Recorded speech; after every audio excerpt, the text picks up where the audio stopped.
बहुत पुरानी बात है, जब ना ये बड़े बड़े शहर थे, ना पक्की सड़कें, बस छोटे छोटे गांव थे, खुले आसमान के नीचे, जहां सुबह मुर्गे की आवाज से आंखें खुलती थीं और रात को चिराग की हल्की रोशनी में माएँ अपने बच्चों को कहानियां सुनाती थीं। जहां लोग एक दूसरे के सुख में खुश होते थे और दुख में हाथ भी बटाते थे। मगर उसी गांव में कुछ लोग ऐसे भी होते थे जो दूसरों का दुख देखकर हमदर्दी नहीं, ताने देते थे। उन्हीं दिनों की बात है, एक छोटे से गांव के कोने में एक पुराना सा घर था। घर क्या था, बस चार दीवारी थी। ऊपर एक कच्ची छत, अंदर एक चारपाई, एक चूल्हा और कुछ बर्तन। इसी घर में रहता था एक बूढ़ा आदमी जिसका नाम था रहमान। जवानी में वो जंगल जाता था, वहां से लकड़ी काटता था, कंधे पर लाद कर लाता था और बाजार में बेचता था।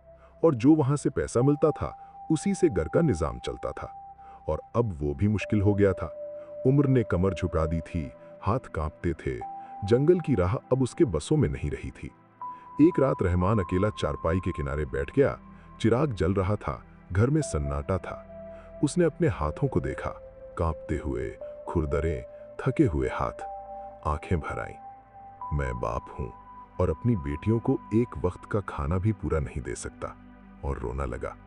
बस वो अकेला बैठा रहा और सोचता रहा। घर में उसकी बीमार बीवी थी जरीना, जिसको खांसी थी जो इतनी पुरानी हो गई थी कि गांव की औरतें कह देती थीं, जरीना की खांसी और रहमान की तंगी दोनों नहीं जाएंगी अब। एक दिन जरीना ने सना को अपने पास बुलाया। कमजोर हाथ से बेटी का हाथ थामकर बोली, सना बेटी, मैं जानती हूं तुम दोनों बहनें कितना करते हो इस घर के लिए, लेकिन मैं अब कुछ नहीं कर सकती तुम्हारे लिए। बस ये दुआ कर सकती हूँ कि अल्लाह तुम्हारा हिस्सा पूरा करे। सना की आंखें भर आईं। उसने अम्मी का हाथ अपने दोनों हाथों में ले लिया और बोली, अम्मी, आप ठीक हो जाएंगी, बस आप दुआ करती रहना, बस इतना काफी है हमारे लिए। जरीना ने बेटी के हाथ को थोड़ा और कस लिया। कुछ नहीं बोली, बस आंखें बंद कर ली। घर में दो बेटियां थीं।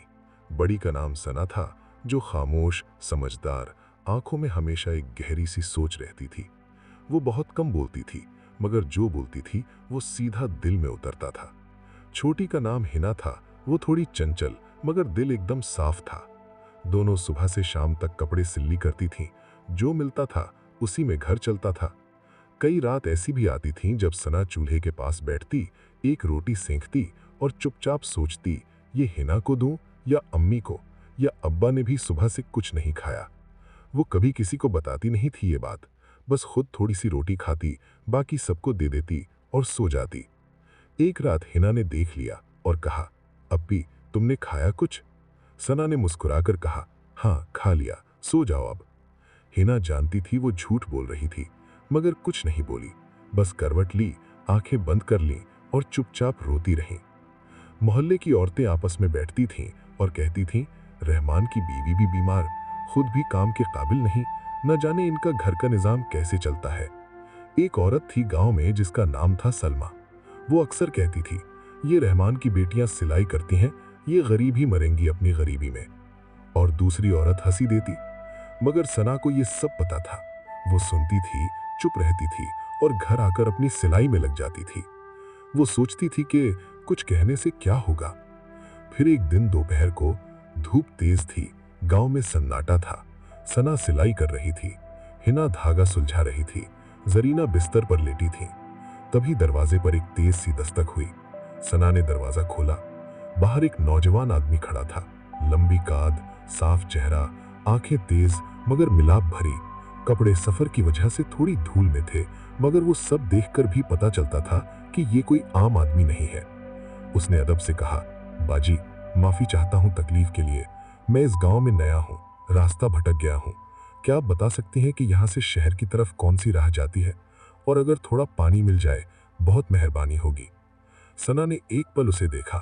गांव में अनजान आदमी कम ही आता था, मगर इस आदमी की आंखों में कोई बुराई नहीं थी। उसने दरवाजा और खोल दिया, आइए अंदर आ जाए, थक गए होंगे। नौजवान अंदर आया, चारपाई पर बैठ गया। हिना पानी ले आई। नौजवान ने पानी पिया, लंबा सांस लिया। उसने अंदर नजर डाली। एक चूल्हा, कुछ बर्तन, एक चारपाई पर बीमार औरत और दो बेटियां जो दिन रात काम करती थीं। उसने सब देखा, चुप रहा, मगर आंखें सब कुछ नोट कर रही थीं। सना रसोई में गई। चूल्हे पर एक रोटी थी, थोड़ी सी दाल बची थी, कल के लिए रखी थी। सना ने एक पल सोचा और फिर कहा, कल देखी जाएगी, ये इंसान थका हुआ है। फिर रोटी और दाल गर्म की और बिना कुछ कहे नौजवान के सामने रख दी। हिना ने चुपचाप एक लोटा पानी का रखा। सफर का थका होगा, पैर धो ले। नौजवान की आंखें भर आईं। उसने दोनों बहनों को देखा, फिर हल्के से बोला, आप लोगों के घर में खुद कितना है ये मैंने देख लिया है, फिर भी आपने। सना ने बीच में ही कहा, आप थके हुए थे, रास्ता भी भटक गए थे, बस इतना काफी था। नौजवान अंदर से हिल गया। उसने जिंदगी में बहुत लोग देखे थे, अमीर, गरीब, ताकतवर, कमजोर, मगर इतनी तंगी में इतना बड़ा दिल आज पहली बार देखा था। चुपचाप खाना खाया, आंखें नीची थीं। जाते वक्त दरवाजे पर रुककर सिर्फ इतना कहा, अल्लाह आप दोनों का भला करे और इस घर में खुशियां भरे, और वो चला गया। गांव की धूल में वो रास्ता और उस नौजवान की थकान दूर हो गई। सना देर तक दरवाजे पर खड़ी रही, दूर तक देखती रही, फिर धीरे से दरवाजा बंद किया और अंदर आ गई। अगली सुबह हिना उठी, बिस्तर समेटने लगी। तकिए के पास कुछ चमक रहा था। उसने उठाया, एक सोने की अशरफी थी। हिना हैरान रह गई, दौड़कर सना को दिखाई। सना ने अब्बा को बुलाया। रहमान ने हाथ में लिया, फला, देखता रहा, ये कहां से आई? सना ने धीरे से कहा, अब्बा, वो जो कल एक नौजवान आया था, शायद वो जाते वक्त छोड़ गया होगा। रहमान ने सर हिलाया, मगर इतनी कीमती चीज कोई अनजान आदमी क्यों छोड़कर जाएगा? जवाब किसी के पास नहीं था। अगली सुबह फिर एक अशरफी मिली, फिर तीसरी सुबह भी। तब रहमान समझ गया, ये कोई आम आदमी नहीं था, ये उसी का कर्म है जो देता है और बताता नहीं। धीरे धीरे घर की हालत बदली। जरीना की दवाई आई, राशन आया, छोटी छोटी जरूरतें पूरी होने लगी। अब मोहल्ले में बात फैलने लगी। सलमा ने एक दिन अपनी सहेली से कहा, सुना है रहमान के घर में कुछ दिन से राशन आ रहा है, रोज अशरफी मिलती है उन्हें। सहेली ने आंखें चढ़ाई, जरूर कोई चक्कर है, इतने सालों में कुछ नहीं मिला, अब कुछ दिनों में सोने की अशरफियां अचानक कहां से आना लगी? सलमा कुछ नहीं बोली, मगर उसके चेहरे पर एक अजीब सी कश्मकश थी। वो जानती थी कि रहमान के घर में कोई बुराई नहीं थी, मगर मानना नहीं चाहती थी। कुछ हफ्ते बाद सुबह सुबह गांव में घोड़े के चलने की आवाज सुनी गई। सब ग्योन वाले अपने घर से बाहर निकलकर देखने लगे। 2 सिपाही आए और सीधा रहमान के दरवाजे पर रुके। पूरा गांव बाहर निकल आया। सलमा सबसे आगे थी। अरे सिपाही, रहमान के घर, जरूर कोई ना कोई गड़बड़ है। औरतें आपस में बातें कर रही थीं। मर्द कह रहे थे, चुप रहो, सुनने दो पहले। मगर सिपाहियों ने अदब से कहा, रहमान साहब, बादशाह ने आपको याद फरमाया है, घबराना नहीं, वो खुद मिलना चाहते हैं आपसे। गांव में सन्नाटा छा गया। सलमा का मुंह खुला का खुला रह गया। रहमान के पैर कांपने लगे, हाथ थरथराने लगा। सना ने धीरे से अब्बा का हाथ थाम लिया। अब्बा, घबराना नहीं, आपने कोई बुराई नहीं की, जो होगा अच्छा होगा। रहमान ने बेटी की तरफ देखा। आंखों में आंसू थे, मगर होंठ पर एक हल्की सी मुस्कान आ गई। उसने बेटी का हाथ थोड़ा सा दबाया, कुछ नहीं बोला, बस मुस्कुराया और चला गया। महल की बड़ी सी दरगाह के अंदर जब वो खड़ा था, कांपते हुए नीची नजर किए, तभी अंदर से एक आदमी आया। शाही लिबास में, सर पर ताज, मगर चेहरा। रहमान ने एक बार देखा, फिर दोबारा देखा। वो चेहरा, वो आंखें, ये तो वही नौजवान था जो कुछ हफ्ते पहले उसके दरवाजे पर आया था। रहमान की आंखें फट गईं, जबान बंद हो गई। बादशाह ने खुद कहा, हाँ रहमान, मैं वही हूं। कुछ हफ्ते पहले मैं अपने महल से निकला था, सब कुछ उतार कर, एक आम मुसाफिर की तरह, ताकि अपनी आंखों से देख सकूं कि मेरी प्रजा सच में कैसी है। उस दिन मैं एक लंबी राह से आ रहा था। कई दरवाजों पर दस्तक दी, किसी ने नहीं खोला। फिर तुम्हारे दरवाजे पर आया। बादशाह की आवाज भारी हो गई। तुम्हारी बेटी ने बिना पूछे अंदर बुलाया। घर में खुद तंगी थी, फिर भी रोटी और दाल सामने रख दी, और जाते वक्त कोई एहसान नहीं जताया, कोई तारीफ नहीं की अपनी, बस इतना कहा, आप थके हुए थे। ये बात मुझे आज तक नहीं भूली रहमान। वो अशरफी मैंने ही भिजवाई थी, क्योंकि उस नेकी का बदला देना चाहता था, मगर जो बदला अब देना चाहता हूं वो इससे भी बड़ा है। रहमान की आंखों से आंसू बह निकले। वो रोने लगा, हाथ जोड़े, कुछ बोलने की कोशिश की, मगर आवाज नहीं निकली। फिर किसी तरह इतना कह पाया, हुजूर, मैं एक गरीब आदमी हूं, मैं किसी काबिल नहीं। बादशाह अपनी जगह से उठा, खुद चलकर रहमान के पास आया। उसने रहमान के कांपते हुए हाथ अपने हाथों में ले लिए और धीरे से बोला, रहमान, तुम्हारी औकात नहीं पूछी मैंने, तुम्हारे दिल की बात की है, और वो दिल जो तुम्हारे घर में है वो किसी भी महल से बड़ा है। दरबार में जब बात हुई तो सन्नाटा छा गया। एक वजीर ने धीरे से दूसरे से कहा, गरीब लकड़हारे की बेटी महल की रानी? मगर बादशाह ने सीधा सबकी तरफ देखा। महल में दौलत बहुत है, अमीर घरानों की बेटियां भी आई हैं, मगर वो दिल मुश्किल से मिलता है जो इस लड़की के पास है। मुझे रानी चाहिए, नखरे नहीं।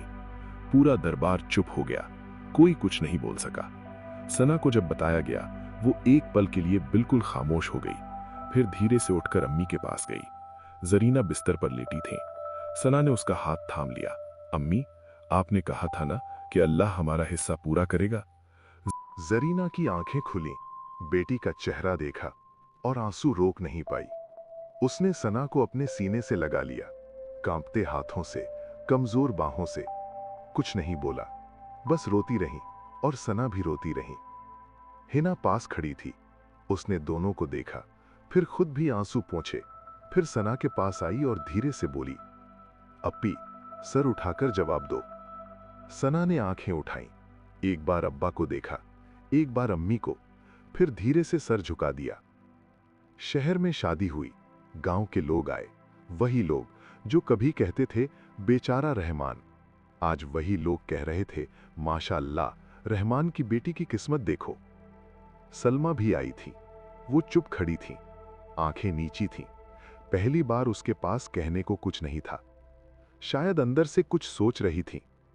इनके घर में इतनी तंगी थी, फिर भी उन्होंने अनजान को खाना दिया, और मैं इतने सालों में कभी एक बार भी नहीं गई उनके घर, बस ताने देती रही।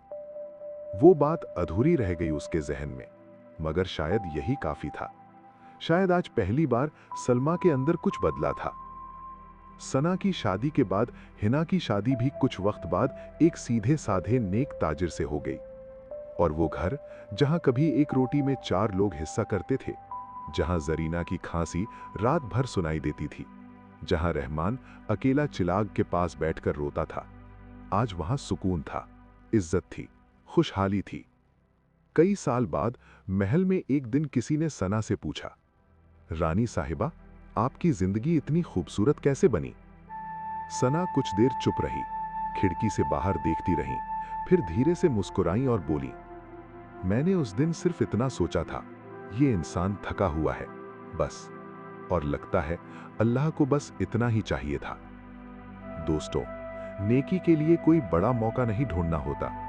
कभी कभी एक थका हुआ इंसान, एक भटका हुआ मुसाफिर, एक छोटी सी मदद, यही तुम्हारा सबसे बड़ा मौका होता है।